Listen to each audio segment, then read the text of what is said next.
Hello, and a very warm welcome to everyone on behalf of the St Hugh's Alumni Association.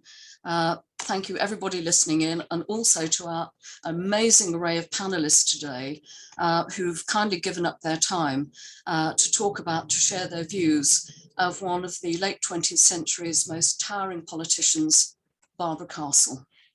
Barbara actually read PPE at St Hugh's, and I hope you can just about see there's a very elegant photograph of her just behind me, sent to the college in 1984 and showing her at her finest. I won't take up too much of your time, so to make 2 points. Firstly, the title of the symposium. There is a slight abbreviation in it, but this was actually said to Barbara Castle when she was Minister for Transport. It was on the 1st of October 1967, and the BBC interviewer asked her why she was introducing the breathalyzer test for drink driving, accusing her, believe it or not, of, quote, spoiling his fun as a motorist. She gave him a serious answer and got the misogynistic response, "You're only a woman," etc. He may have been partly aiming at the fact that she couldn't drive, but it's a fine example of the puerile meeting the magisterial. It was also only the second day of Radio 4 being on air, so did that bode well for the future? The second point is that William Hague wrote in the Times in July that Barbara Castle had made a deep impression on him when he was a teenage political pundit. And I remember that era very well. She encouraged him, saying that to get to the top, you need 2 things, and gave a dramatic pause: single-mindedness and stamina. Well, we shall hear a lot about those qualities and probably quite a few more from our distinguished speakers today. Before I come on to our first panelist, could I just remind you, as was said in the holding slide, that if you do have questions, could you kindly put them in the Q&A box, which will be monitored. We have had quite a few questions coming up beforehand, which I will endeavour to get covered. Our first distinguished panellist is Anne Perkins, former Deputy Political Editor and Leader Writer at The Guardian, and previously political correspondent for BBC News and Channel 4. Broadcaster and author of A Very British Strike on the General Strike of 1926, of A Little Book of Big Ideas in Politics, and a biography of Stanley Baldwin, who was 3 times Prime Minister in the 1920s and 30s. She also wrote the much acclaimed and very perceptive authorised biography of Barbara Castle, Red Queen, and I heartily recommend reading it. She described Barbara as driven, impassioned, and in later life, iconic. And I'll hand you over to Anne. Thank you, Anne. Hello. And how nice to be here and to be considering one of my great political heroines. I hope that you can now see one of my favourite images of Barbara. It was painted by John Bratby, who I read was a founder of something called the kitchen sink realism, and he was very famous in his day. I can't find the date when the portrait was made, but I guess it was sometime in the 1960s, when Barbara was easily the most striking member of Harold Wilson's government. It's such a vivid, vigorous, sexy portrait. It's Barbara at the height of her powers. This image obviously is black and white, and it immediately looks, because of that, more dour and less glamorous. But I guess that this is the Barbara that many of her contemporaries would recognise. At the microphone, probably addressing a rally or a demonstration, jaw set, unflinching, loving it. These 2 very different images reflect the question I'd like to consider in the next few minutes. Nearly 20 years after her death, and more than 40 years since she left frontline politics, Castle's settling into public memory and out of it sometimes. I'm in no doubt that she should be remembered, But I am interested in the question about which Barbara Castle should be remembered. Whose life, whose version, ours or hers? Castle's most famous for introducing equal pay, so famous that the Royal Mail put her on a stamp. But if you'd asked her, as people often did, she'd never have regarded that as a crowning achievement. In her own version of her life, it was one of a whole quiverful of victories in a political career absolutely devoted to the fight against all injustice. This is the Barbara of the lovely film Made in Dagenham, where Barbara was played by Miranda Richardson. These are the real Ford sewing machinists condemned by factory agreement never to earn less than, never to always to earn 15% less than men, whatever the value of their work. This is the politician who launched a seismic revision of the value of women's work and thus of women themselves. And equal pay legislation in this version was the climactic event of a lifetime of passionate engagement with politics. And then, of course, there's what we might call the Daily Mail politician, although towards the end of her career, the Mail came to love Barbara, mainly because she was at odds with New Labour, as Jack might discuss. But this brief period of adulation followed decades of calumny when she was variously a communist stooge, vulnerable because of her gender, to being wooed into a honey trap by foreign agents, or someone whose success could only be explained by her alleged readiness to trade sexual favours for promotion. And I can vouch for the fact that there were always plenty of men around to repeat that claim. None of these are the women that Castle herself wanted to live on. That woman is the one who emerges from these volumes of diaries. You don't need to follow the tortuous grievances of the 1960s Labour left to find these utterly compelling. Diary making is an extraordinary art. For Barbara, the evening chore of typing out her experiences of the day were a way of constructing a narrative that justified her decisions, that celebrated her victories, and allowed her to see that her defeats. Later, this version of herself was refined in her autobiography. She was more the humble northern lass fighting her way through the smug superiority of the southern elite, fighting all the way. This is Barbara Ann Betts, aged about 10. She was born in 1910 in Chesterfield, the third of 3 children in an intensely political family. Political, even though as a tax inspector, her father, Frank, wasn't allowed to engage directly in politics. Her older sister, Marjorie, devoted her career to the politics of education, and her brother, Jimmy, was an aid worker. I spent a long time peering at this picture, but I couldn't identify Barbara. It's from the St. Hugh's College archive, and it's dated 1929, which is the year that she followed her sister Marjorie to St. Hugh's. By her own account, she didn't enjoy it. After the sweat to get through the entrance exam, she found having fun much more attractive than going to lectures, and she graduated in 1932 with a third-class degree. That it weighed so heavily on her in her political life as a member of a quite exceptionally academically brilliant cabinet indicates how much it mattered to her to shine. Barbara was already set on finding a way into Parliament. Within 5 years, she was in London and an elected councillor in the London borough of St. Pancras. Nowadays, that's an unremarkable trajectory for the politically ambitious, but in the 1930s, she was a pioneer. And at what a time. After the collapse of Ramsay MacDonald's cabinet in 1931, Labour was a party that had to be remade. 3 million people were unemployed. Fascism was spreading across Europe. And the party's mood was bleak and angry and riven with disagreement about the best course of action. This man, William Mellor, was one of the intellectual leaders of the Labour left. By 1937, he was also Barbara's lover. He was her mentor, something of a father figure. He was considerably older than her, and intermittently, he was her employer. He edited the trade union-backed Daily Herald newspaper, for which Barbara sometimes wrote, and they were both involved in setting up the new newspaper of the Labour left, Tribune, which was edited by Barbara's friend Michael Foote.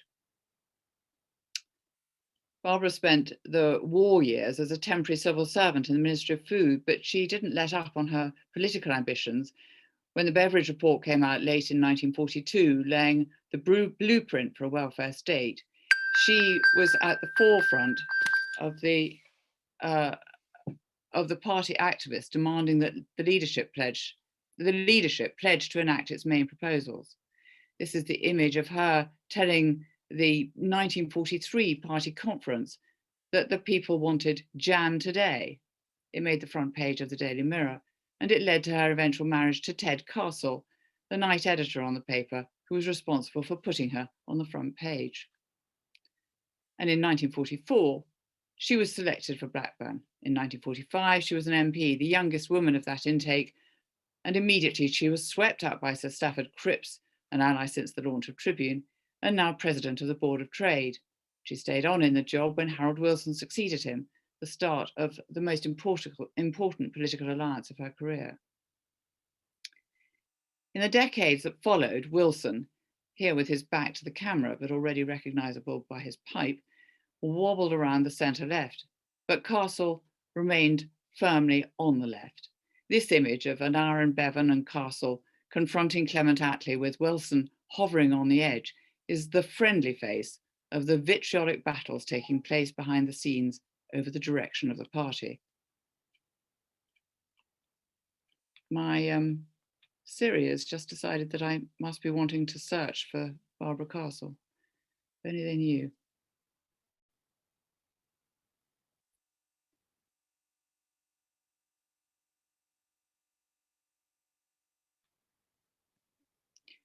Castle was increasingly engaged with the movement for decolonisation. She took some extraordinarily courageous positions on, for example, apartheid. Mandela was to become a warm friend, but also she took a stand against military brutality in Kenya and in Cyprus. And her revelations about the conduct of some British soldiers provoked a ferocious counterattack, not least within the party. People often don't remember this aspect of Castle's career, but by anyone's standards, it was a truly brave thing to do, and it was not done for political advantage. Indeed, it nearly cost her her seat. But her involvement with the Global South also put her in Harold Wilson's first cabinet. Here she is, probably one of the lowest ranking cabinet ministers, right behind the Prime Minister. In one of Wilson's braver moves, she became the first ever cabinet ranking Minister for Overseas Development, forging a department by chiselling bits off Whitehall empires, notably the Foreign Office. Her success there led to a move up the pecking order to become Minister for Transport. Castle, the tireless activist, was soon trying to sack her permanent secretary and harrying her officials into reimagining the world of public travel, dreaming of a seamless system linking buses and trains, ports and airports, and taking on the pub-going world, as Veronica's mentioned, with the introduction of the breathalyzer. This is not how cabinet ministers were supposed to look in 1966, but one of Castle's political gifts was her ability to magic flattering headlines. She was way ahead of her time in creating copy and photo opportunities. The breathalyzer and also seatbelts were just the kind of high-profile issues that established her reputation as a fearless campaigner who was also relatable. Here's another example of Castle's genius at the photo op. When this picture was taken, these men were among millions of trade unionists protesting at her attempt to reform trade union law. Castle had been promoted again in 1968. Admirers were even speculating that she might be the first woman to lead the Labour Party.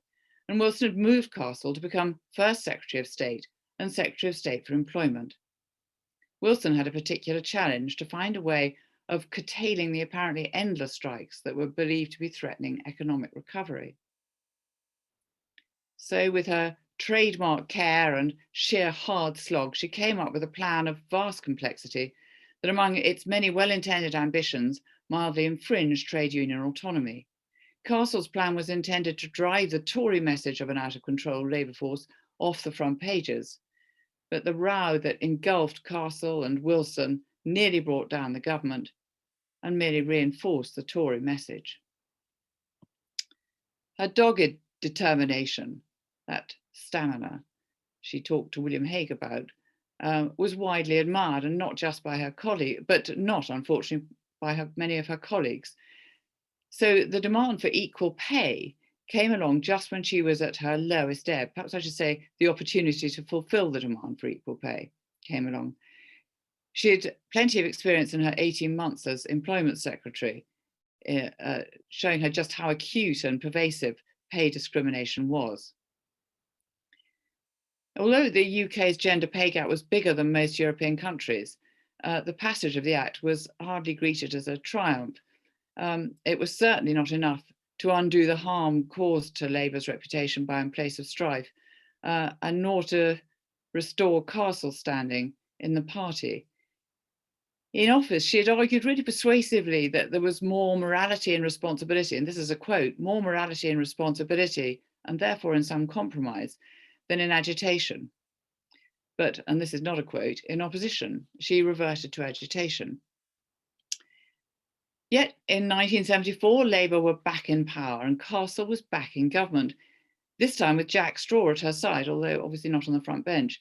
He was the first of a new breed of special advisors appointed to keep ministers' political antennae alert. Castle was Secretary of State for Health and Social Security, which was an enormous department that once again she prepared as a battleground.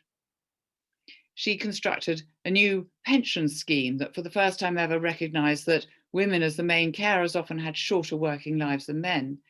She introduced child benefit, a new welfare payment that went to women, not to the head of the household. And she also fought a debilitating battle to end the use of private medicine in NHS hospitals. But when in 1976, James Callaghan succeeded Wilson as Prime Minister, Castle was an immediate casualty. Callaghan had led the internal opposition to her trade union reforms, and she was retired to the backbenchers. Callaghan and Castle were polar opposites in style, in background. It was trade unionist versus Labour intellectual, and they were opposites in character too. When I was researching my biography of Barbara, he alone refused all my invitations to be interviewed. Castle was out of power, but she never left politics. This is the Castle I got to know. Well into her 80s, intransigent critic of Tony Blair's Labour Party, as committed as ever to fighting injustice despite encroaching blindness.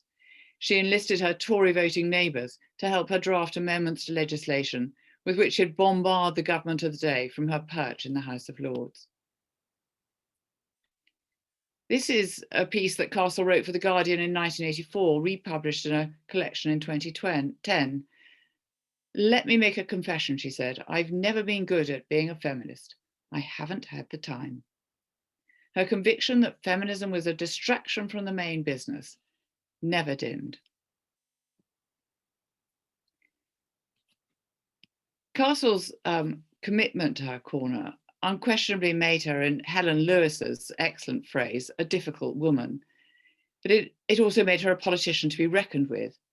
All her energy, her determination, and her courage in fighting injustice lay behind the Equal Pay Bill. There's a danger, I think, in distorting history to flatter one's prejudices, in the David Hume phrase. Castle was brilliant and she was flawed, she was impossible and she was unforgettable. Her life is about the importance of party, of leadership and of courage. Many of her achievements advance the feminist cause, but it's important to remember that they were fought for and won as victories in the fight for a wider equality. Veronica. Thank you very much, Anne.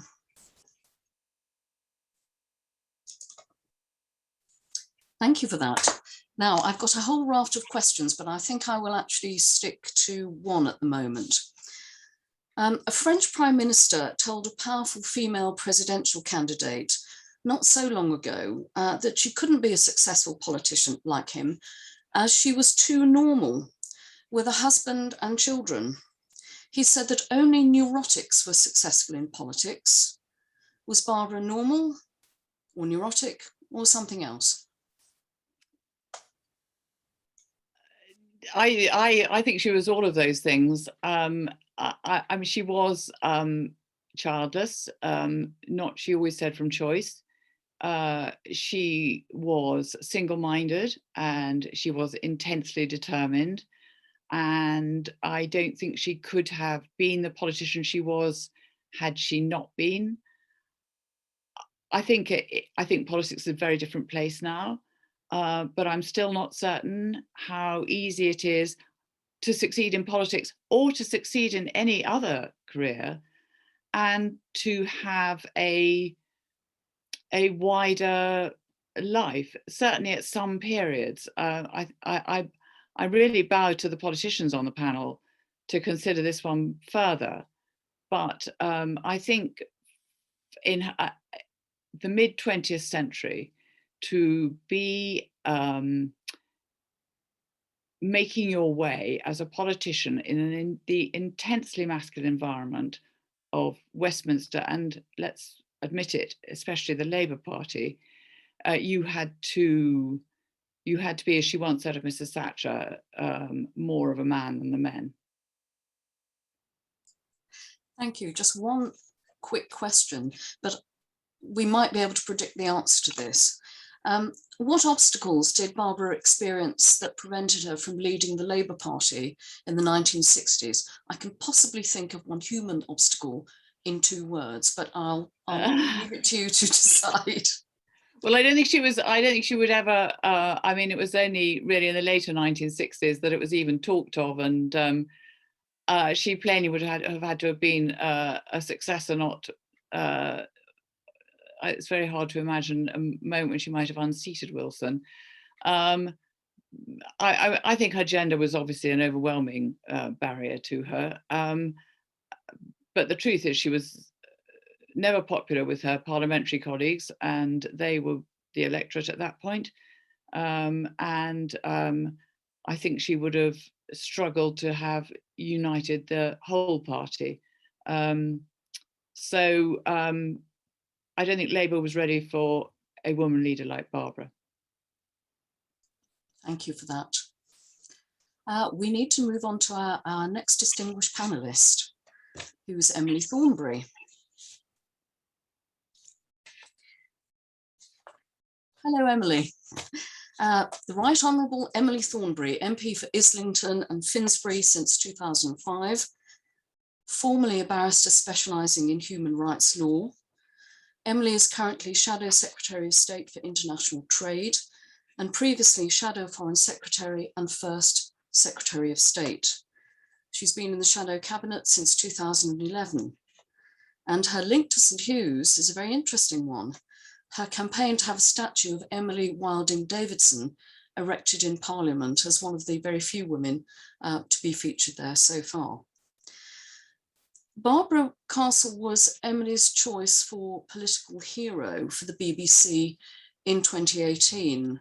And what I read of that was extremely interesting on Emily's choice as in relation to Barbara's career, but also her particular qualities, and the fact that she isn't necessarily as well known to the younger generations as we might hope. Could I just again remind you about the Q&A box, but I'll hand you over to Emily. Thank you very much indeed. Thank you very much. Can I start off by saying thank you to Veronica for your kind introduction, but also thank you to St Hugh's for arranging this symposium and for putting together such an amazing panel of guests.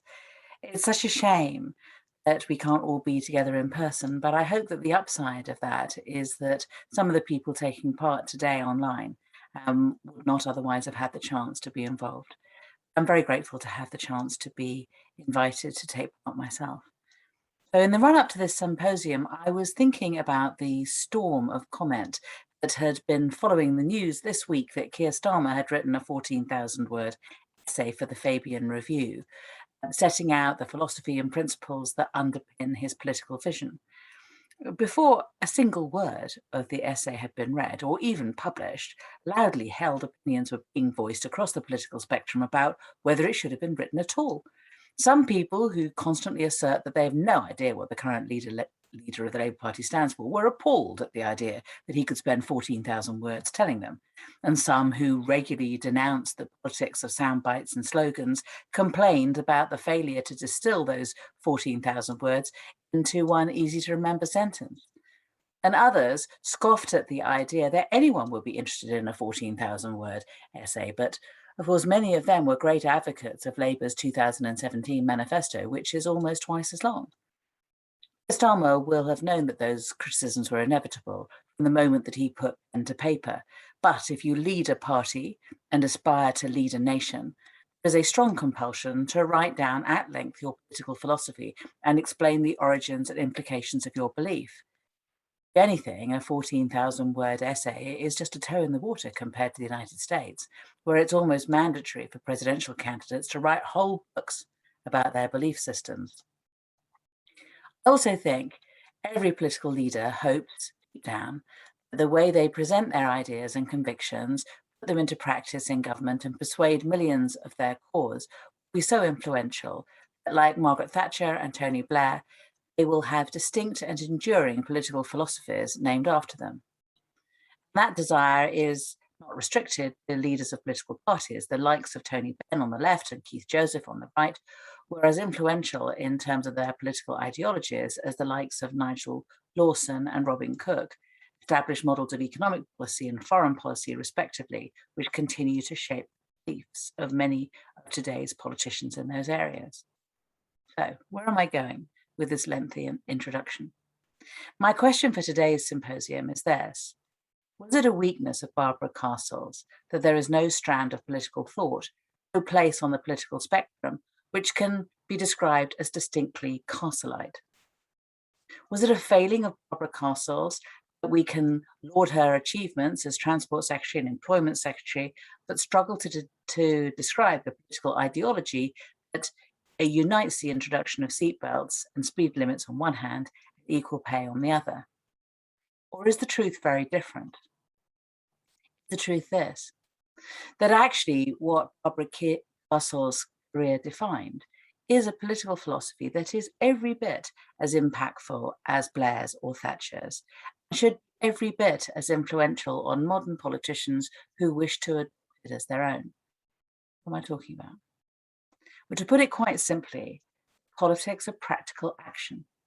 The idea that in whatever role you have in government, your mission is to strive, one parliamentary session at a time, to make your patch of the earth greener and more fruitful. Like Voltaire's Candide, while others around her debated the nature of life and theories of change, she got on every day with cultivating her garden and in doing so created a philosophy of her own. I would like to think that one of my other political heroes, Dame Leah Manning, a fellow MP for Islington back in her day, influenced Barbara in this regard. When Barbara was first elected in 1945, Leah, who was 24 years her senior, took her under her wing and helped her to settle into what was an extremely difficult and hostile working environment for a young woman. And if Barbara needed an example of someone who walked the walk rather than just talking the talk, she got it in Leah. Leah, who had achieved public fame and admiration during the 1930s hiatus from the House of Commons, when she not only went to assist the Republican war effort in the Spanish Civil War, but personally evacuated 4,000 Basque children to Britain during the siege of Porto. I'm sure Barbara took inspiration from that when facing down resistance to her own efforts at change, not to mention sexist BBC interviewers unsure what women know about the world. But don't get me wrong, Barbara Castle wasn't all action and no talk. She was certainly no stranger to writing long pamphlets and expositions of her thinking. But if we look at her most influential and important writings, from In Place of Strife to her pamphlet with the Fabians on overseas aids, and all her numerous interventions down the years on the reform of the NHS, what have they all got in common? What they've got in common is the same practical desire to make things better and make things happen, all carefully thought and planned out. Is it any coincidence When Barbara became the first Minister for Overseas Development in 1964, she sent her officials to the Fabian Society to collect every spare copy of her pamphlet on the issue. And that then became what was widely referred to as her blueprint, not just a set of ideas, but a practical manual for action. As well as her insistence on careful planning and design, three other aspects of Barbara's philosophy of making change happen that I want to highlight. The first is critical when we compare it to what I would say is the vast majority of change we see in modern government. Barbara didn't just believe in change for change's sake or change for cosmetic sake. Take a look at every one of the measures in government for which she's famous, and the others which she never had a chance to implement. And they all have one thing in common, and that's this: the imperative to solve a problem, from deaths on the roads days lost to strikes.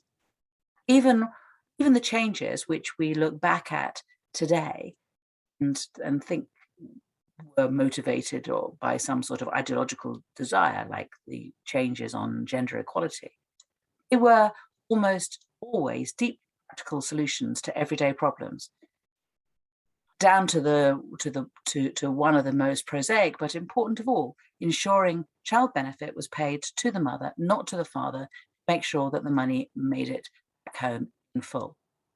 The second factor I want to highlight from Barbara's philosophy of change was her ability to take people with her, and her recognition of why that is so vital to create both a mandate and the momentum for change. As Anne has already observed, and I'm sure others will too, she was an unstoppable force of nature, a campaigning machine, and a hugely inspirational speaker, but always with an objective in mind. Personally, I will never forget watching her speak at a Tribune rally at conference when I was in my 30s. It was an impassioned call to arms on the issue of pensions. She was shaming us on the issue of pensions, poverty. Never get old, she said. And as she was speaking, I realized that I had wrapped my arms around myself in self-defense. What I felt when listening to her is something that I had never felt before, nor ever since. The idea that this figure on the stage, 20 or 30 yards away, is a tiny little woman who had been helped to get onto the stage. There were hundreds of people between us, but she was looking directly at me and she was speaking directly at me, calling me personally to action. It was the definition of inspiration with a purpose, and it had its effect. The final key aspect that I want to mention from Barbara's philosophy of changes is something vitally important, and that's the achievement of permanence. And believe me, there's no simple thing in politics. You just asked Gordon Brown. He spent 10 years in the Treasury introducing policies that seemed so momentous that they would be set in stone. But we have seen dozens of them reversed or downgraded in the last 10 years by his successors, from the abolition of the Child Trust Fund to the loss of hundreds of Sure Start centres nationwide. Contrast.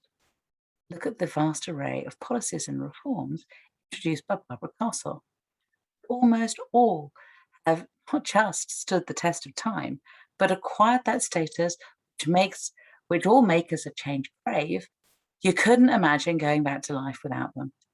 Something which is clearly connected to the point that I made earlier. All her changes being designed to solve practical problems.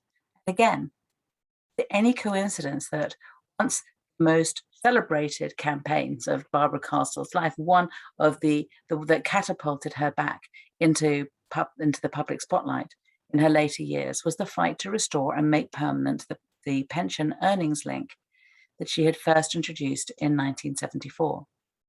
I can only imagine what she would have to say about the current government, not just for suspending the earnings link, but for scrapping the Department for International Development, but at least until a further future Labour government can come back in place and change it again. In conclusion, I would say that the Castleite, Castlonian, call it what you will, brand of politics, has a lot going for it as a philosophy. Government minister comes to work every day, identifies the biggest problem in their area of responsibilities, carefully designs and plans a solution which will fix the problem and transform lives for the better, builds a movement of national support for that change, and implements it so successfully that only the most foolish governments would even think of reversing, and even then, probably not for long. It sounds so simple, it sounds so sensible. It seems amazing that more politicians don't embrace this castleism as their own philosophy. And yet, in all honesty, how many of those ministers rewarded with promotion in this week's reshuffle have done a single thing in their job to compare to the dozens of things Barbara Castle achieved in hers? Even more tragically, how many ministers whose careers in the cabinet ended this week, some of them after 5 or more years in frontline posts, will look back on their time in office with nothing to show, not a single measure, on a par with even the least of Barbara's achievements. And I say that not to criticise them, to urge their successors and all other MPs coming into ministerial office for the first time, embrace castleism and do not waste this enormous opportunity that you've been given. I want to close on just one topical point, but one which I think really fits into my theme. I think Barbara's great regret at the end of her ministerial career, and one of the many reasons why it stuck in her craw to be sacked by Jim Callaghan, was that she'd had the opportunity to be Health and Social Care Minister, but she never had the chance to see through her plans to integrate healthcare with the provision of social care. As with everything else, she'd set out a blueprint how it could be achieved. It's been 45 years since then, and to the announcements that we heard this month. We are still in the position where that blueprint lies on a shelf, where social care remains the poor relative of the NHS, and where there is still no plan to fix that at national level and to solve the long-term crisis that we face. Like all of Barbara's battles, don't believe this one is over. Like all the changes she championed in her life, I believe her proposals on health and social care will stand the test of time. And if the same national mandate and momentum can be generated for change, even without her leading the campaign and making the speeches, then I do believe that her vision can be realised. When it is, believe that that will be the greatest achievement of Barbara's philosophy of change and her final crowning legacy. Thank you. Thank you very much for that, Emily.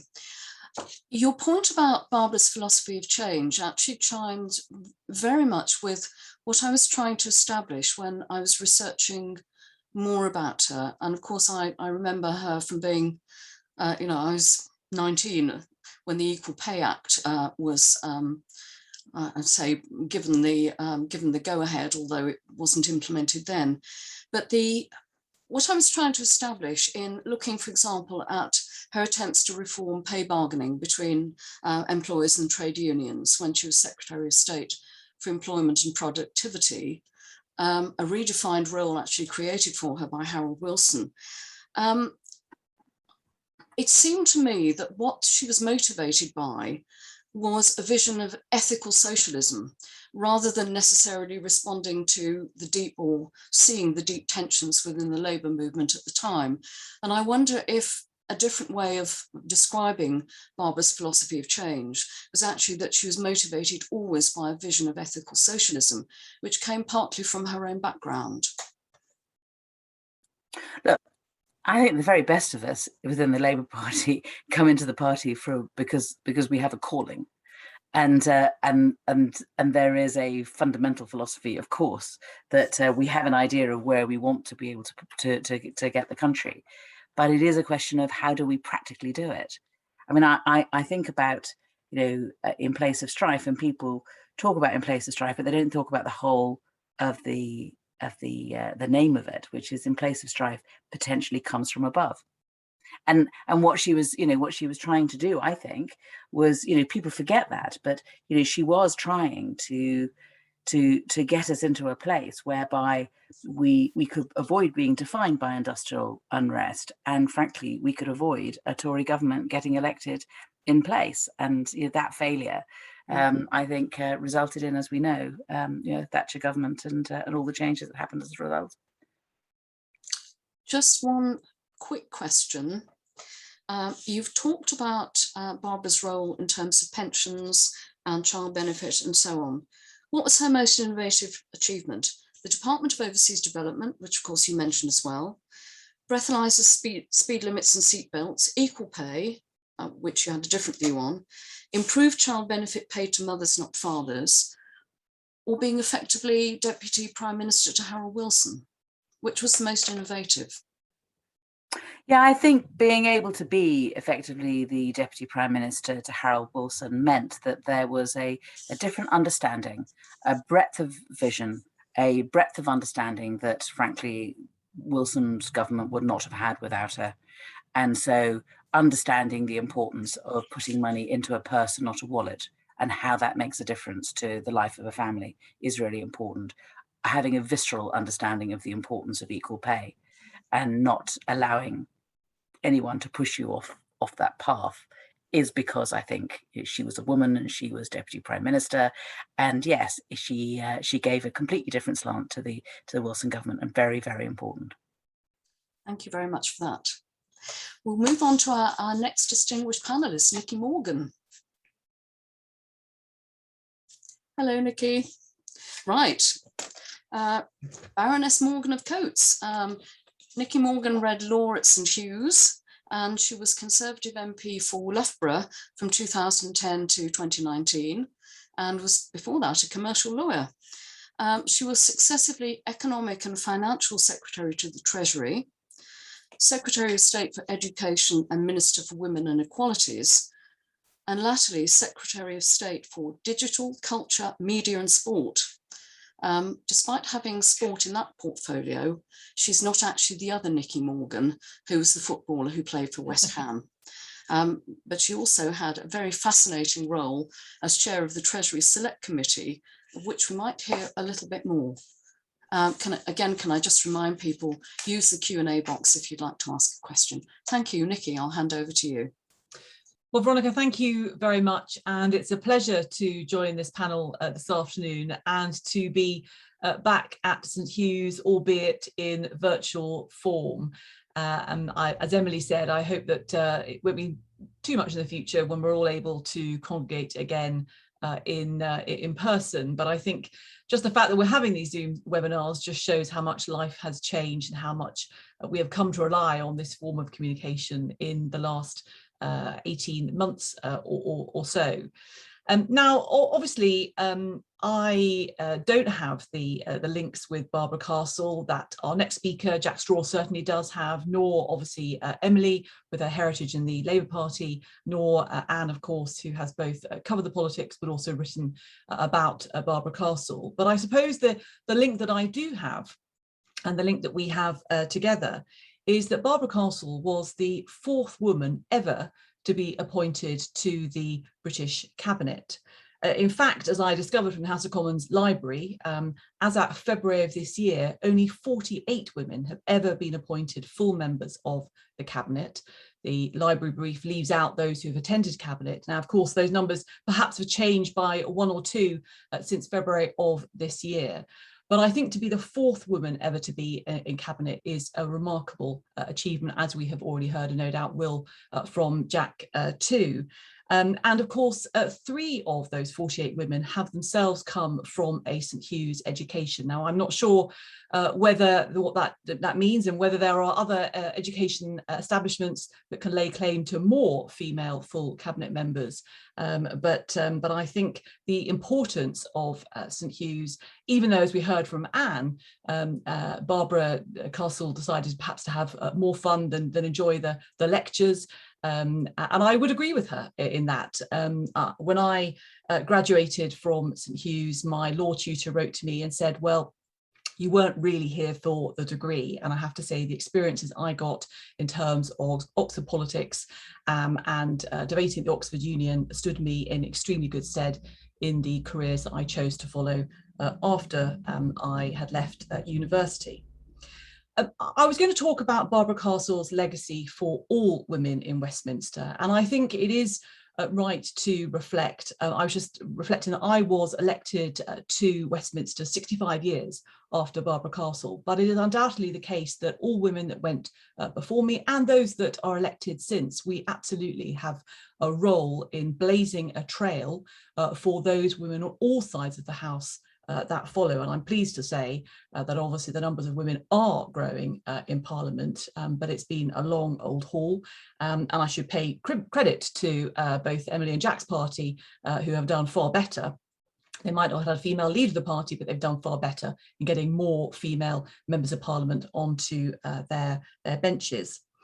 I think Barbara Castle's real legacy, to me, is that having been that fourth woman in the cabinet and given the role she held, it became more normal to see a woman around the table. And I say that because obviously politics has been and to some extent remains, as do other areas of both public life, but also other sectors as well, still very male dominated. But the phrase that I have adopted in my roles as Minister for Women and Equalities and elsewhere is, you can't be what you can't see. And for those of us, until I think people saw women sitting around the cabinet table as full members of the cabinet, and Veronica, you've already highlighted that Barbara Castle was the deputy to Harold Wilson effectively too, then people would be thinking that actually they weren't going to see women as cabinet ministers, or of course, before they were being elected, as members of Parliament. And although undoubtedly there was discussion about whether Barbara Castle would become perhaps the first female leader of the Labour Party, even potentially the first female Prime Minister, actually one of her other legacies in a way was to clear the way, bizarrely, for Margaret Thatcher to be elected as the first female leader of her party and then the first female Prime Minister. Having had a senior woman in a party like Barbara Castle meant that it wasn't quite so strange to see a very senior woman in another political party. Anne picked out a quote which said that I think Barbara Castle hadn't considered herself to be a feminist. And one of the quotes that I came across is that she said, "I thought of myself as an MP and not a woman MP." Now, I understand what she means by that, and undoubtedly she had many very serious issues to tackle, and she absolutely, as we've heard, got stuck into them. But it's undoubtedly the case that I think for a lot of us, we end up downplaying the fact that we are women often in Westminster, or say we don't want special favours. But of course, you go the other way, and actually there are far too many hurdles and barriers for women to get into Westminster, or often even to be elected as local councillors or in any other roles as well. And so I think as we go on through, certainly I found in my experience, as you go on through being in Westminster, actually it becomes more and more important to support the women around you. Barbara Castle held roles, we've heard, in a number of key departments. And again, I think that changes the way that people from outside and also those inside in the departments, the permanent secretaries, the officials, those in Parliament, look at the women who are following after. We've heard about her work in international development, but also transport, employment, and health and social care. Those are all really meaty briefs. And my understanding is that she worked incredibly hard, as I think all MPs and ministers work hard, but there is undoubtedly a thing, and I think Margaret Thatcher shared it too, whereby you actually had to be better than the men, and that meant you worked harder. And it sounds as if Barbara Castle not only got stuck in, but also worked incredibly hard to master every detail. And I think that is still very much a common thing often with women. I mean, she's talked about the imposter syndrome too, but the way to counter that, and Anne also mentioned perhaps a lack of confidence in her intellectual capabilities because of her degree that she received from Oxford. It sounds to me like there was no reason for her to feel like that at all, but it doesn't stop you feeling like that when you're surrounded by others who appear to be far more confident and relaxed about why they are both sitting around the cabinet table or in Westminster in the first place. And I think it's undoubtedly the case that many women's way of coping with that is to make sure they absolutely have that mastery of detail. They know everything in the brief, they know far more than anybody else, and that gives the confidence to be able to speak to what was undoubtedly a difficult House of Commons for a woman to speak in. It has undoubtedly changed now, but at that time, just having a female voice, a female presence made actually life speaking in the House of Commons really, really challenging. We've also heard how she wanted to make a practical difference. And again, I think that that's also a really common thing for women in public life. It's not enough just to be there. You want to make that absolute practical difference. We've heard about some of her achievements. And as I understand it, she also built, although she perhaps wasn't clubbable in the sense that that phrase is often used, she and the other female MPs built alliances in order to make changes. As I understand it, the Equal Pay Act came about undoubtedly driven by her, but the debate had been going on for some years, and I think she worked with opposition MPs, Conservative MPs who had also been pursuing this as an issue to make sure that change happened. And that's part of the art of Westminster, is being able to work cross-party to get things done. And I think that's very true even today for women MPs. And I remember in my first Parliament working with MPs across the House in order to make sure that we changed the sitting hours of Westminster just slightly, of the House of Commons, just to try and make it slightly more family friendly and slightly more normal. I met Barbara Castle just once, and I was saying this to Veronica, and she came to visit the Oxford Union when I was there in the early 1990s. I don't think, an officer at the time, but I was on something called Standing Committee. And there's always a dinner before the debates, and those of us are assigned, on Standing Committee, we're assigned to shepherd a speaker from the dinner table to make sure that they made it into the chamber for the start of the debates. And of course, it's worth remembering that for both Barbara Castle's generation and Margaret Thatcher's generations, they would not even have been allowed to be members of the Oxford Union while they were at Oxford. So I think it was pretty good of her, actually, to come back. Many others have on principle refused to do so, but she was a phenomenal speaker. And we've also heard and seen from the pictures just how beautifully turned out she was and what great pride she took in her appearance. So as I was shepherding her down from dinner, and as ever, dinner always takes too long, so we're always late and the audience are always getting restive by the time the officers and speakers reach the chamber. Barbara Castle made it very clear that she was going to pop into the ladies to make sure that she was looking absolutely at her best. And I remember buzzing about and wanting to chivvy her along and saying, we really need to get going, we need to be in the chamber. And she absolutely refused to be hurried. And she said, I'm going to take my time, they'll wait for me, which she was completely right. And they'll wait until I get there before they start. And I remember this story because a number of years later, obviously, I was fortunate enough to become a cabinet minister.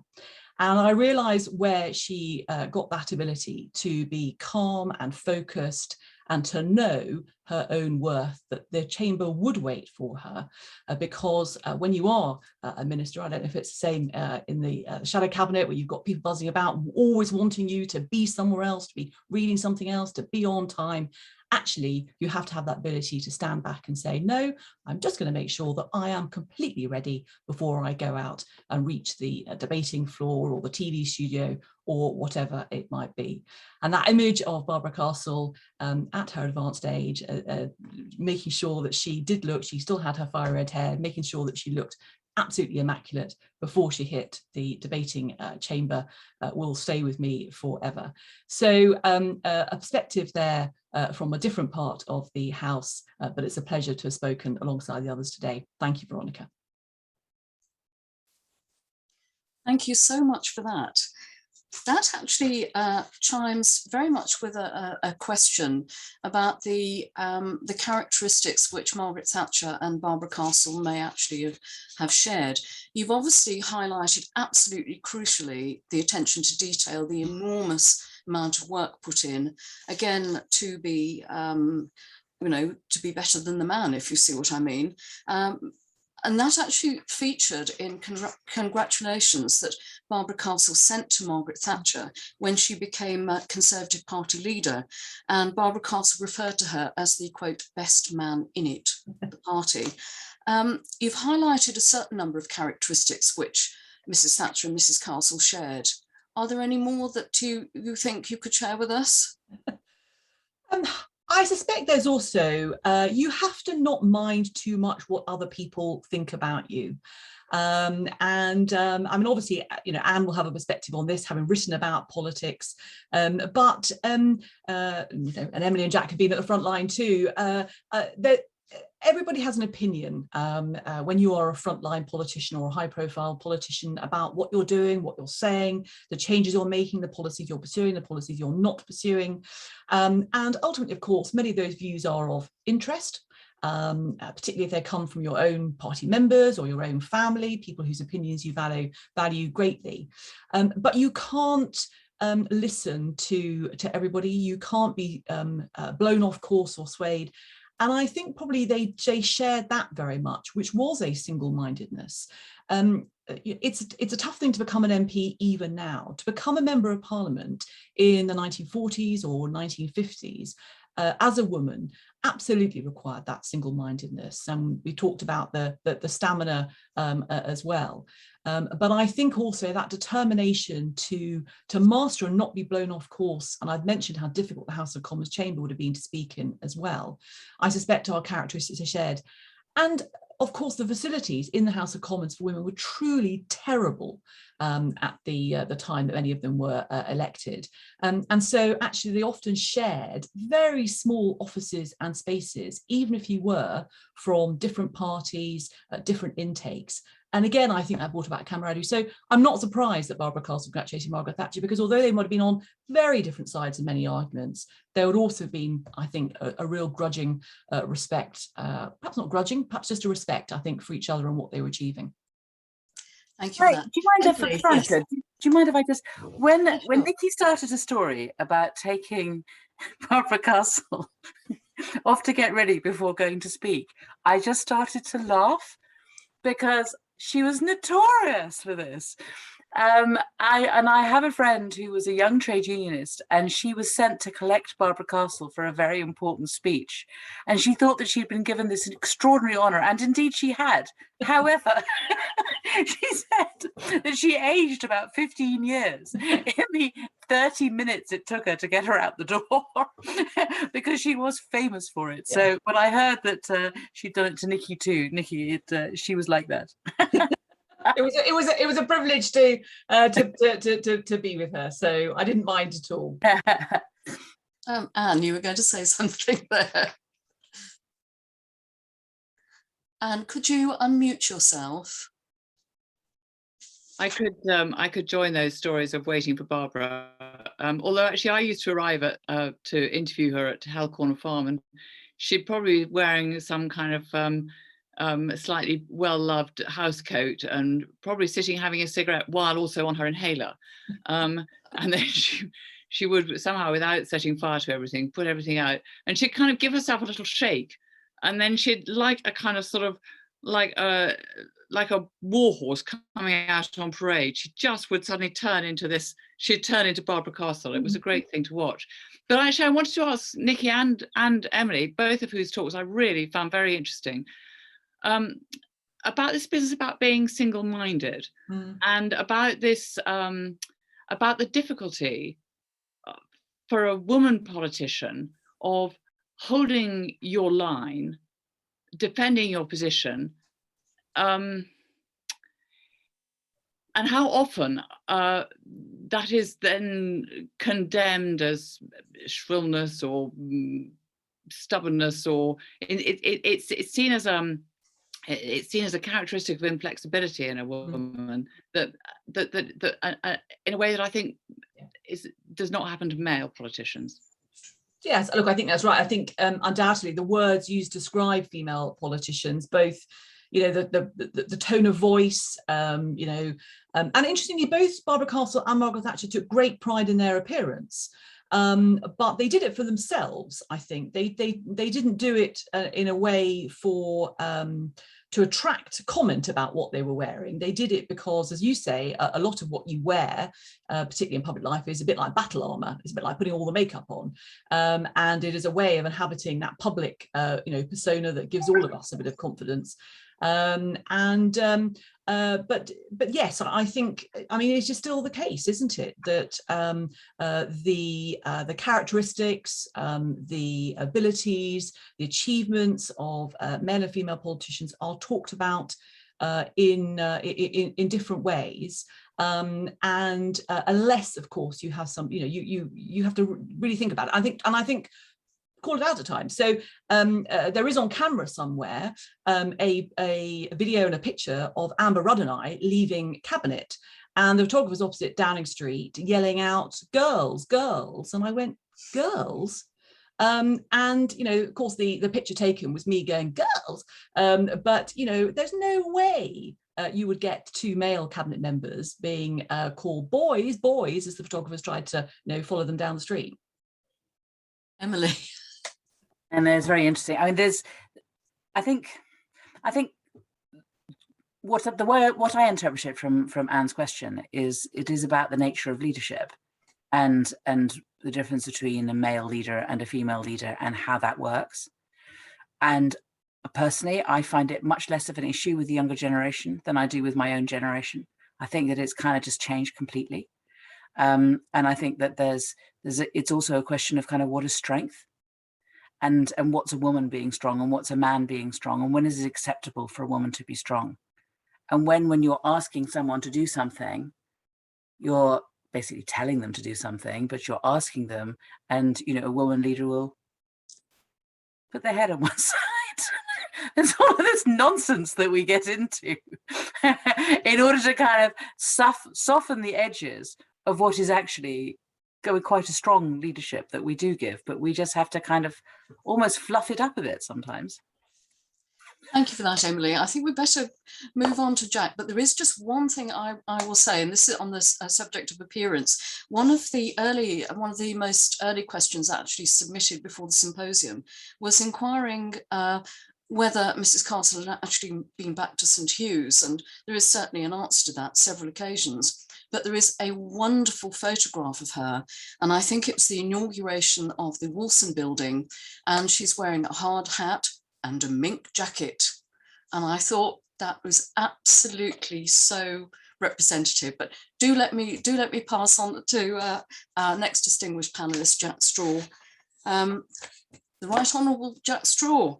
Jack's his political biography would take many, many pages. So I'll try to highlight the main points from the career of someone who's held two of the great offices of state, as Home Secretary for 4 years and Foreign Secretary for 5 years, including during the US 9/11 terrorist attacks.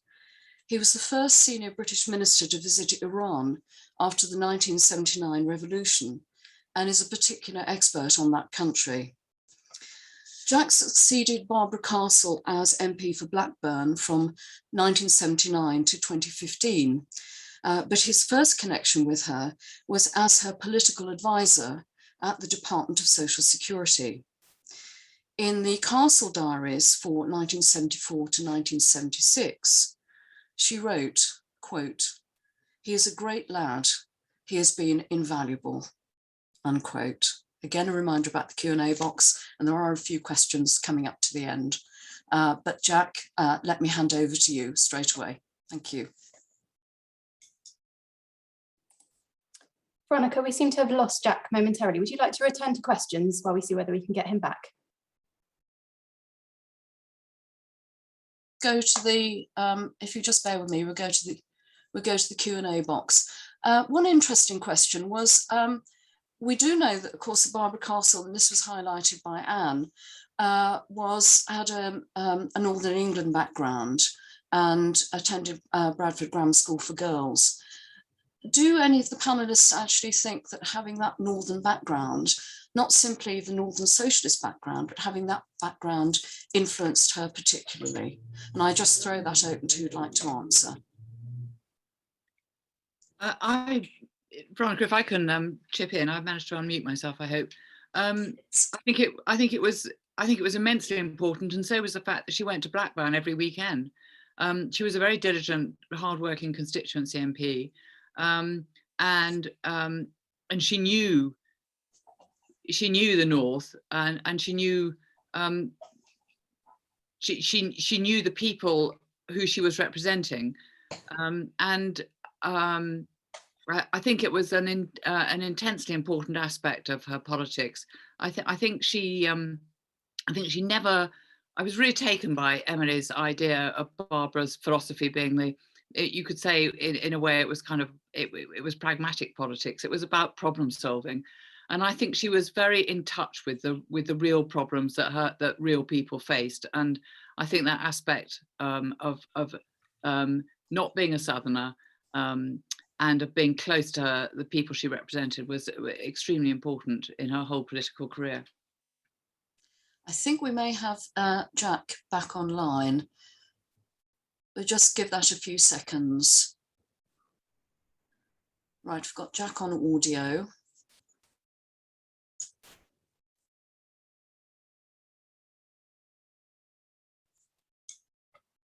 Jack, could you unmute yourself?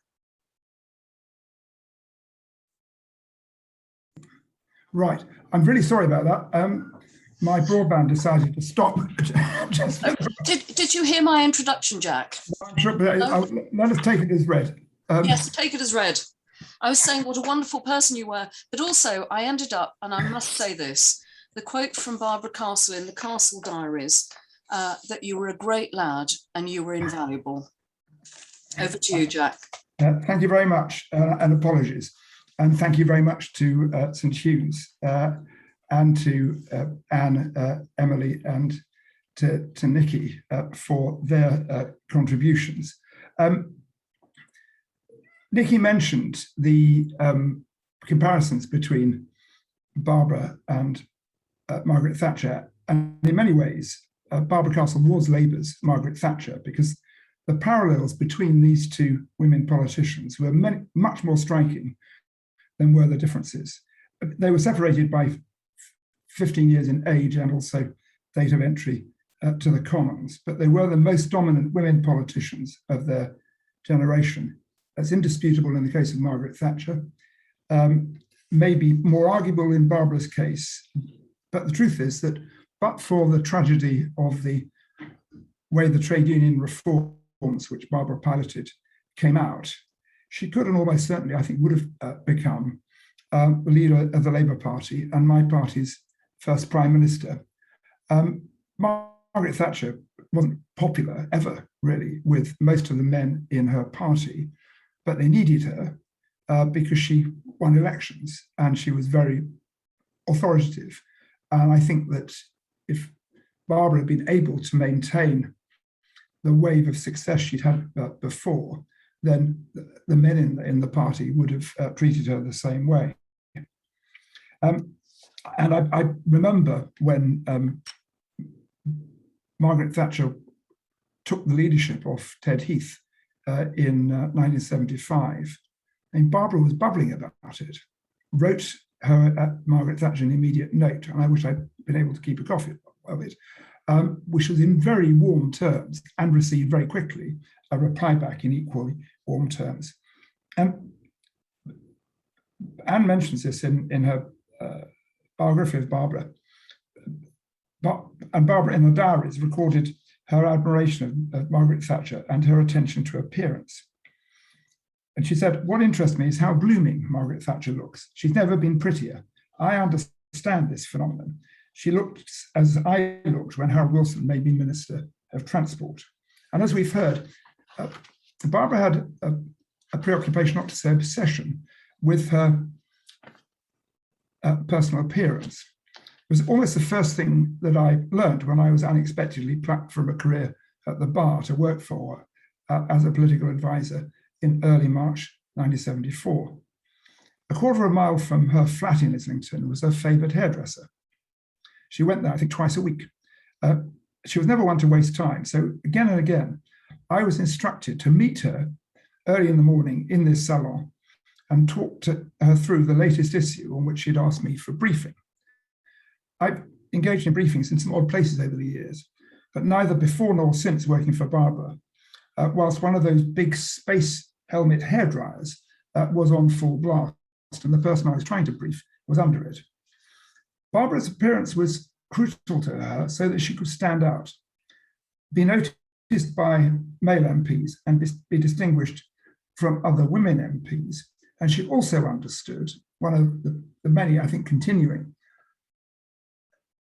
implicit discriminations against women in public life, which is that men don't have to worry about their appearance. And provided you've got a suit, a clean shirt, a tie, and a haircut, it doesn't matter what you look like because you all look the same. But women are expected to look different and to stand out. And it's worth bearing in mind that throughout her parliamentary career, there were fewer than 25 women in the Commons out of a total of 650, or 3%. Barbara, as we've heard, was completely committed to equalising opportunities for women. She detested discrimination against women from education, the workplace, even one of her early campaigns to end the penny in the slot that women had to pay to go and use a public lavatory, which of course men didn't. And she did as much, if not more, than any other politician to change that, including her championing of the Ford workers, the Equal Pay Act, and actually, in many ways, less noticed, but just as important, her work to improve pension entitlements for women. But she was not a woman's woman. Her conversation was never replete with compliments about her colleagues, but she could be especially acerbic about her fellow women members of Parliament. And the impression she gave me was one of disdain for women MPs on both sides who didn't appear to care about their appearance, and also contempt for those women who went in for special pleading on behalf of their gender. And as we've heard again from Anne, she didn't think of herself at all as a feminist. There's one other striking similarity between Barbara and Margaret Thatcher, and that's about the difference between working for Barbara and working with her. Barbara was a brilliant departmental minister. She understood she had to get the best from the civil servants, irrespective of whatever political views they may or may not have held. She knew too that the yes minister paradigm of the civil service constantly manipulating their ministers actually wasn't the case. And what officials then as now wanted more than anything else from their minister was clarity in their decisions, in the direction they sent, and yes, respect for their work as civil servants. Barbara was strategic in setting a course, but also realised the importance of dealing with the small print. In the jargon of the trade, she did her boxes. And those were the ministerial boxes filled every evening with submissions for decision, drafts of all kinds of approval and briefing. Barbara got top marks for a Herculean work rate, for her attention to detail, and for her readiness to make most decisions on the first submission, rather than referring the issue back to officials for further information, as some of her vacillating colleagues did. Her officials reciprocated, showing great affection and respect for Barbara, and even forgiving her occasional irascibility. She did sometimes have to remind them that though the civil service had to be above politics, they should not ignore the imperatives imposed on those who did have to practice the dark arts of practical politics. On one occasion, she assembled all the officials who could attend, hundreds of them, into the cavernous Methodist tabernacle across the road from the Department of Health and Social Security's soulless Elephant and Castle headquarters for a briefing conference. Halfway through her speech, which was about the agenda of the DHS, she stopped, paused and said, "I now want to talk to you about sex and the church." And I thought, crikey, where's this going? We've got enough problems. Inflation was just above 25%, if you please, was just one of them, without picking a fight with millions of Catholic believers. By definition, she continued, celibate priests have given up sexual relations themselves, but they could not begin to minister effectively to their flocks if they didn't understand that sex plays a profoundly important part in the lives of almost everyone else in their communities. As sex is to priests, so politics has to be to civil servants. You can't practice it yourself, but do please understand that others are compelled by it. A nervous ripple of laughter spread across the hall. Barbara was great to work for, She set high standards for herself, expected the same in her staff, but she was always courteous and appreciative and caring. Almost all who worked for Barbara shared that experience, and that was true not only of her staff, but also of the junior ministers who worked for her. However, working with Barbara at Castle was almost an oxymoron. Politics is an odd mixture of cooperation and competition. Barbara found the former, however, more difficult than many. She was very combative with almost all her cabinet equals and deployed a soldier's lexicon in private to describe her feelings about them. It's worth remembering there are only two other women in the 1964 to 70 Wilson cabinets. Margaret Herbison, who was a pension minister, for whom she did have respect, and Judith Hart, who by turns she did not have respect. Just one other in the 74 to 76 cabinet, Shirley Williams, who by turns infuriated and irritated her, partly because Shirley was always late for meetings, often very late, partly because she was notoriously indecisive. Barbara was neither. But there's another, I think, reason why Barbara felt so combative, which Anne Perkins brings out very well in her biography. She didn't do well at St Hugh's. And by the way, whenever I tried to talk to her about that period, she closed down the conversation pretty rapidly. And there was particularly in the 64, well, both Wilson cabinets, this extraordinary group of very, very bright, mainly Oxford, but one or two Cambridge graduates, who were possessed of real intellectual superiority and let everybody else know about it. People like Roy Jenkins, Dennis Healy, Douglas Jay, Tony Benn, Michael Stewart, Richard Crossman, Anthony Crossland, and she felt intimidated by that. There was also, underlying it, it's often disguised, a sadness in her about her personal life. As Anne Perkins has brought out, in the early 30s, she met and fell in love with William Mellor, one of the leading intellectuals of the Labour left, and had an affair with him, which lasted, it turned out, a decade. He was married to somebody else, but constantly promised Barbara that he would leave his wife, and towards the end of William Mellor's life, there was some suggestion just that he might do so. But then in 1942, he fell very ill with a stomach ulcer and died in June. On the rebound, Barbara met pretty quickly Ted Castle and subsequently married him a year later. And they stayed together until Ted died in December 1979. But it was obvious that it was second best. Both strayed during their marriage. Ted also had ambitions to be an MP, but had to settle for local government instead.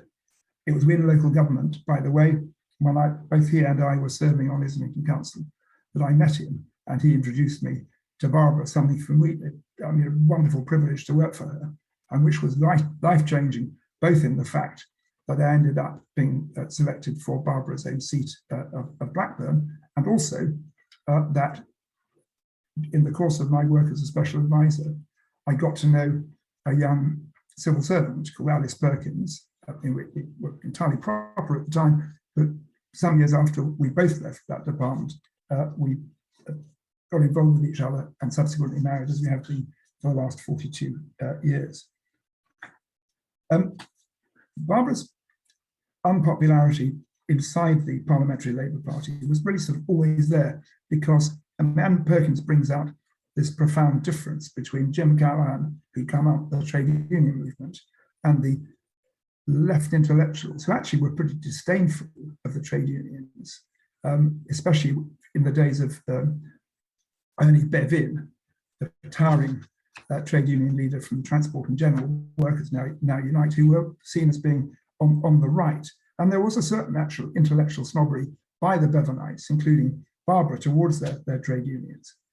But it was in place of strife which really completely cemented Barbara's unpopularity and ended any sense that she could become leader. The trade unions found the Labour Party, but as their noises off from the likes of Len McCluskey this week remind us, they continue both to be important and potentially disruptive within our movement.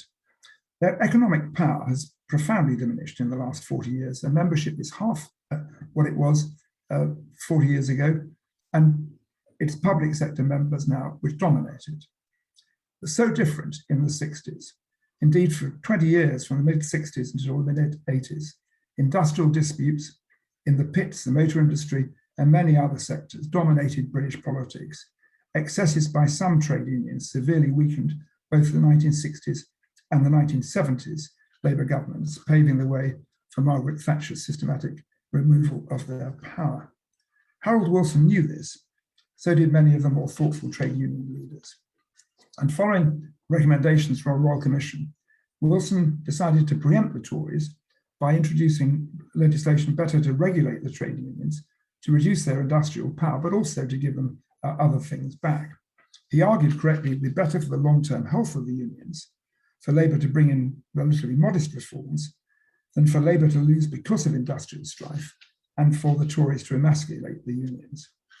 He gave the task to Barbara and made her first Secretary of State, and she really was. It wasn't just a consolation prize. But for all of us, our strengths are also our weaknesses. Barbara had huge strengths as a minister: vision, assiduity, tireless energy. But there's a very fine line between Barbara, in Barbara's case, her commendable determination, which had been so successful for her in her career, and an impetuosity which could and sometimes did verge on recklessness. The reforms which were contained in Place of Strife were really sensible. But to get them through the party and the apparatus of government required great skill in navigating all these snake pits which were there. But Wilson and Barbara in particular chose to bypass the need for a high degree of consultation and go instead for the balance. I mean, sometimes you calculate in senior levels of government, maybe the only way of getting something through is to present a fait accompli, and people will put up with it. But you can only do this once or twice. The policy was to be published with this memorable title, In Place of Strife, which itself was a play on the title of a book by Aaron Bevan, In Place of Fear. The white paper was cooked up in great secrecy, and worse, the first that many members of the cabinet knew about it was from the columns of the Financial Times, to whom part of it had been leaked. Those members of cabinet, quite a lot of them, who had been informally consulted, including Roy Jenkins, just ran for cover. Barbara was isolated, and in the highly chauvinistic atmosphere of the PLP and the trade unions, there was added hostility because Barbara had, as it were, had the balls to break into a man's world and do better than almost all of them. Barbara had never been particularly clubbable, and after all, most clubs, West End or working men's, were still men only. And the Commons was, in a sense, the greatest men-only club of all.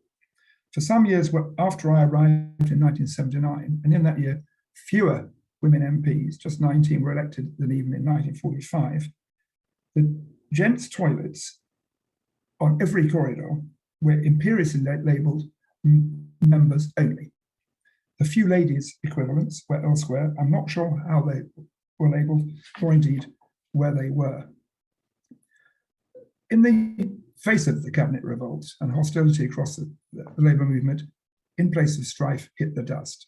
There were face-saving negotiations culminating in what was called the Downing Street Declaration. But no one was deceived by the humiliation which the government had suffered, for which Barbara was blamed. Gone was all talk of Barbara becoming Labour's first woman leader, never to return. It's to her great credit and her ability to bounce back that she served on the front bench, but in an appointed role because she couldn't get re-elected to the shadow cabinet in 1970, and that Wilson did stand by her because they were loyal allies. Luck plays in any career a great part, especially in politics. Margaret Thatcher had a similar impetuosity about her, But in her case, it only came to end her career 11 years into her premiership, not before it had even started. Enoch Powell wrote a biography of Joseph Chamberlain, and towards the end of that, in a sort of epilogue, he famously said that all political lives end in failure unless the subject is dies early. I've never shared that. I mean, all political lives come to an end, as all lives do. But it's fair to say that with Barbara's case, and most politicians will not achieve a tenth of what Barbara achieved during her period. But there was an underlying sadness and at times bitterness in her later years. She did used to go on platforms and have a go at us in the new Labour government. And certainly as a friend and somebody who owed his career and his wife to Barbara, I was never going to criticise her in public. But in private, I did used to say to Barbara, well, hang on a second, Barbara, you just need to know that you were the original New Labour politician. What do you think In Place of Strife was if it wasn't in advance of its time, trying to anticipate where politics was going and to deal with that rather than to follow it? She sort of gave me one of her weak smiles to say, well, I sort of understand what you're talking about, Jack, but I shall carry on making these fantastic speeches, which indeed she did. But once she'd effectively retired from the House of, I mean, she was stayed on formally in the House of Lords until the day she died, but she went into the European Parliament for 10 years. It wasn't a terribly fruitful experience. She did become lonely and isolated. Alice and I went to see her, and and she died, as you heard, in 2002. Her funeral was held in a crematorium in High Wycombe, and it was such a shame. It was one of the bleakest funerals that either Alice or I have ever been to. Not very many people there, and the people waiting before and after us in the next groups, not really having any idea that we had just said goodbye to the most productive, most famous Labour politician, woman Labour politician, but not just that, one of the giants of the Labour movement of the last century. Thank you very much.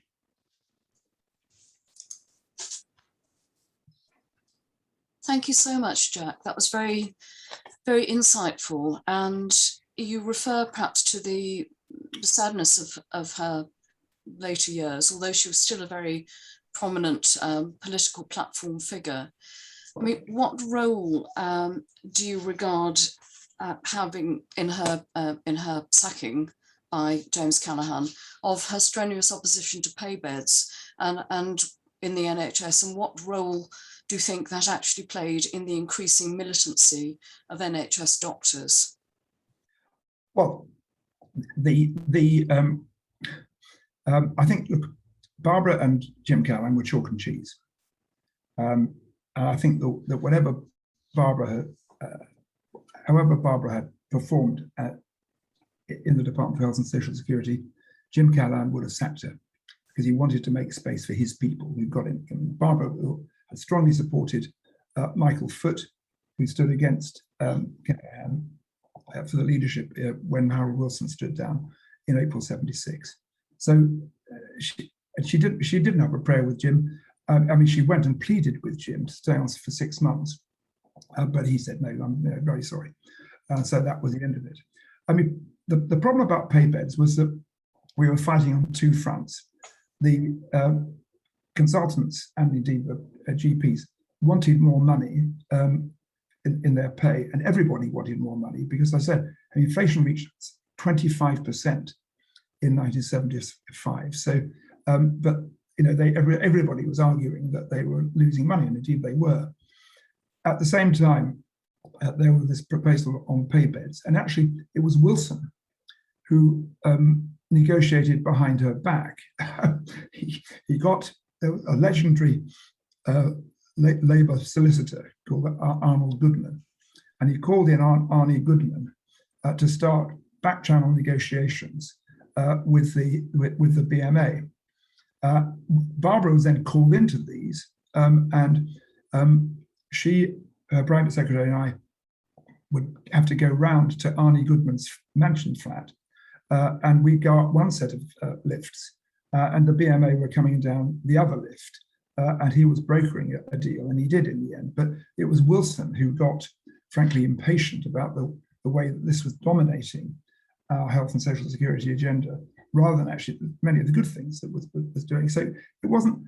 Well, I actually have some reservations about the policy, because I think that it had the inadvertent consequence of expanding the private sector outside the NHS hospitals.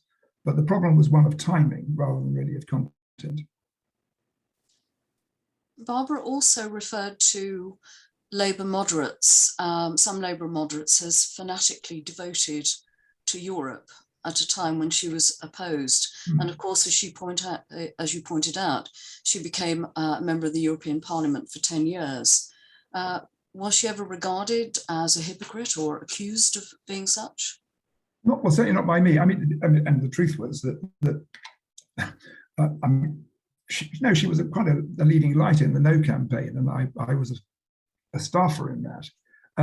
It wasn't like this referendum campaign. We were kind of doomed from the start. It was because the whole of the British establishment, in the Tory party and in the Labour Party, and all the newspapers, I think bar the Morning Star, so including the Daily Mail and the Daily Telegraph. I mean, the Daily Telegraph, I've got it here. Daily Telegraph published a thin book about the case for the common market. So you have all of those forces were in favour of staying in the common market as it then was. And I mean, Wilson quite shrewdly, unlike David Cameron, decided if he's going to have a referendum, he'd better ensure that the government won one way or another. So the whole force of the government machine was in favour of the Yes campaign, and there was also a Yes campaign, which was fantastically well funded, because I don't think there were any industrialists giving money to the No campaign. And the overall result was that almost uniformly across the UK, for every one vote that we got by county, the Yes vote got 2. Although interestingly, Scotland was more Eurosceptic than England. But Barbara was not a Eurofanatic. I think it was, once it's perfectly obvious we're going to stay in the EU for a long time. Why not go into the European Parliament? But there were some real Eurofanatics inside the Labour Party who later left and joined the SDP, for whom membership of the European Union wasn't a practical matter, it was a religion. And I don't share that view.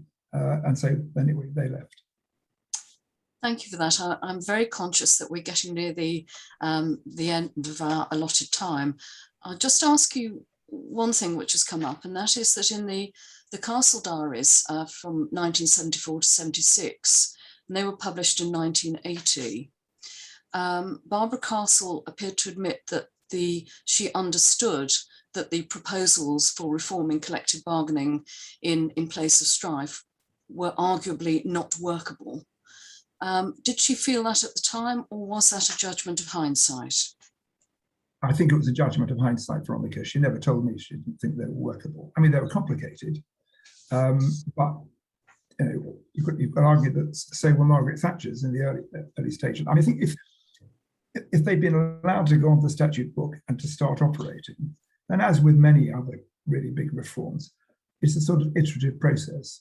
And you may well discover that one didn't quite work that well, but the basic point of requiring trade unions to ballot members before taking strike action, because many trade union leaders believed arrogantly that they should tell the people to come out on strike, which is how we ended up with the minor strike in the early 80s. That was really, really important, as was lots of arrangements in place of strife for trying to resolve disputes before they spilled over into strikes. And I think they would have stood the test of time. Well, thank you for that. I think really, unfortunately, we're getting near the, well, probably over the end of our time, but I've just had a very fascinating comment from Derek Wood, who is principal and of course who met Barbara Castle on a number of occasions. He reminds us that it was the opening of the Rachel Trickett building rather than Wilson that Barbara Castle attended. And she was wearing a beautiful turquoise blue suit, and found to her surprise that she needed to wear a hard hat. So Derek was able to provide 5 hats of different colours in order to go with her suit, which I think is an absolutely wonderful anecdote. But thank you very much indeed. And I must give my thanks to everybody now. Well, what an extraordinary afternoon. I do know that, as with other symposia the Alumni Association has held, we could actually go on all afternoon very fruitfully. And just to echo Emily's point earlier, this is a real pity we're not meeting face to face, because then you do have the opportunity if people want to carry on. But clearly, you know, our time is up. Thank you so much, all our wonderful panelists. Thank you also for everybody tuning in, and Catherine Rainsbury and all the St Hugh's Alumni Association team beavering away in the background and trying to prevent me blacking people out and turning into a cat as a filter. We've heard some fascinating reminiscences of Barbara Castle. We've also heard views spanning really from her time, the peak of her power, through her in later life, to our perspectives actually looking back. And the array of experts we have here is absolutely amazing. Thank you, everybody. And I would just say that my final point is a Labour MP, and some people there will know, will remember who it was, rather sneeringly called Barbara Castle the Norma Desmond of politics, always waiting for her close-up. What a really pygmy comment on a figure of huge stature, despite her tiny frame, which was something mentioned by one of our listeners. Thank you very much, everybody. Thank you. Goodbye. Thank you very much.